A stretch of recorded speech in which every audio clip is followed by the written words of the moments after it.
They say good things happen to good people. But let's be honest. Look at your life. You follow all the rules. You swallow your anger. You smile when you want to scream. And what has it gotten you? You call yourself a good person, but the brutal truth is, you aren't good. You are just harmless. And the universe doesn't reward the harmless, it consumes them. Let that sit for a second, because somewhere inside you something just flinched, not because it's wrong, because it's precise. You've been walking around your entire life wearing this identity like a badge. The good one, the reliable one, the one who never causes problems. But has anyone ever stopped to ask you a question that society is terrified to ask? What if your goodness was never a choice? What if it was always just fear wearing a costume? Here's what nobody tells you. There's a profound difference between being good and being harmless. A dog on a leash doesn't bite. Does that make the dog virtuous, or does it make the dog controlled? You don't steal not because you've genuinely wrestled with morality and arrived at a noble conclusion. You don't steal because you're afraid of consequences. You don't explode at your boss, not because you've mastered emotional intelligence, but because you need the paycheck. You smile at people who disrespect you because confrontation makes your stomach turn. And you've been calling that goodness. That's not goodness. That's paralysis with better branding. Think about it. When was the last time you actually chose to be kind, instead of just being too afraid to say no? Carl Jung, the man who peered into the abyss of the human mind longer than almost anyone, called it the shadow, the part of you that you buried. The rage, the hunger, the ruthlessness, the desires you were told made you a bad person. And so you took all of that and you pushed it down. You locked it in a basement. You plastered over the door with affirmations and apologies and people-pleasing behavior. And you told yourself the basement doesn't exist. But here's what Jung understood that you've spent your entire life trying to avoid. The shadow doesn't disappear when you deny it. It grows.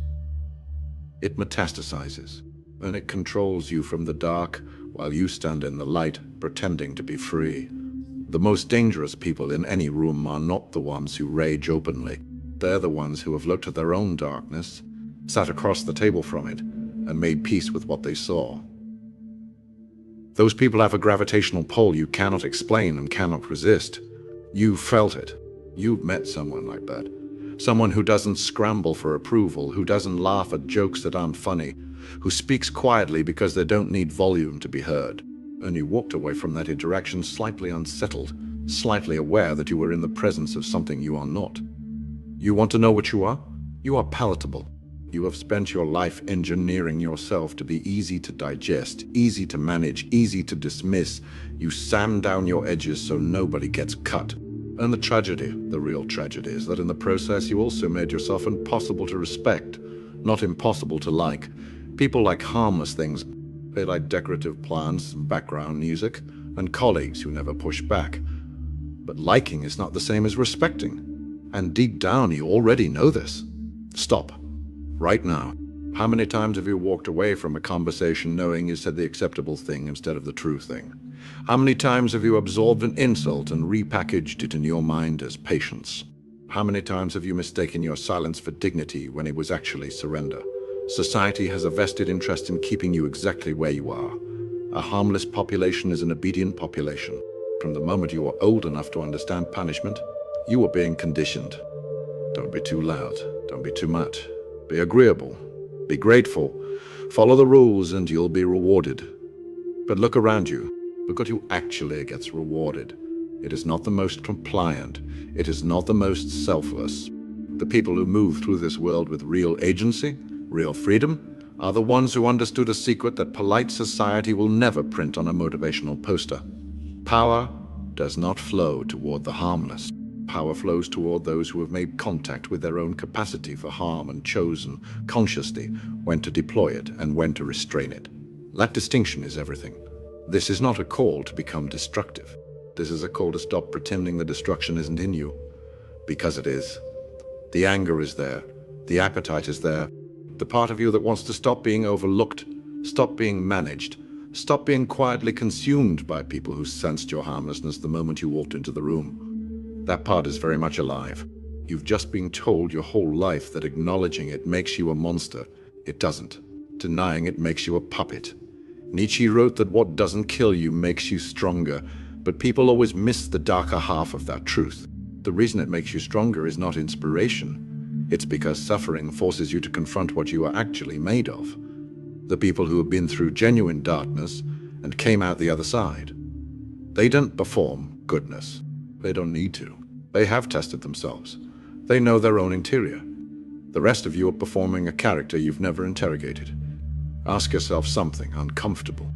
If you had no consequences to fear, no social judgment, no financial punishment, no damage to your reputation, would you behave exactly as you do right now?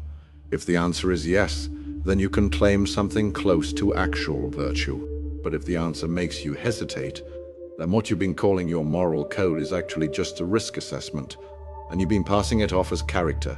The truly good, the rare, genuinely morally developed human beings, are terrifying precisely because they have power and choose not to use it. Tywin Lannister is not feared because he is harmless.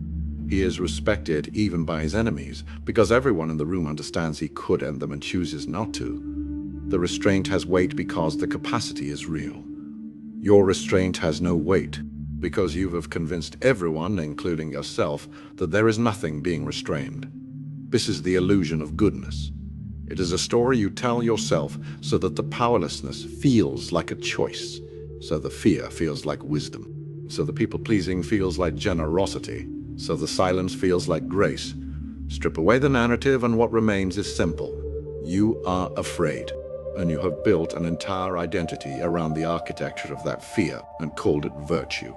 So what do you do with this? You start with honesty, not the profound honesty where you admit small, socially acceptable flaws to seem relatable, real honesty.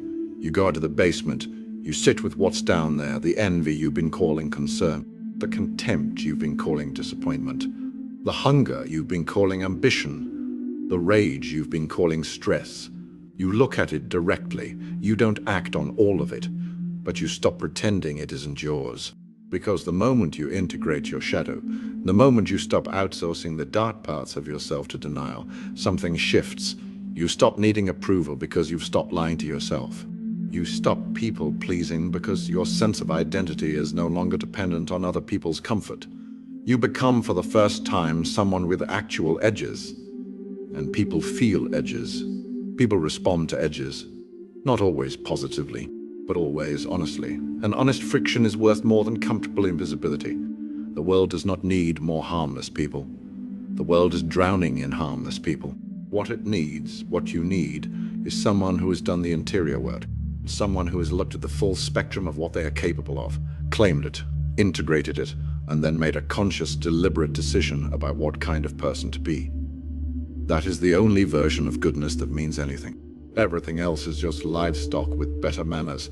You aren't broken for having darkness in you. You are incomplete for pretending you don't. The cage you are living in has no lock. It never did. You just stopped checking the door.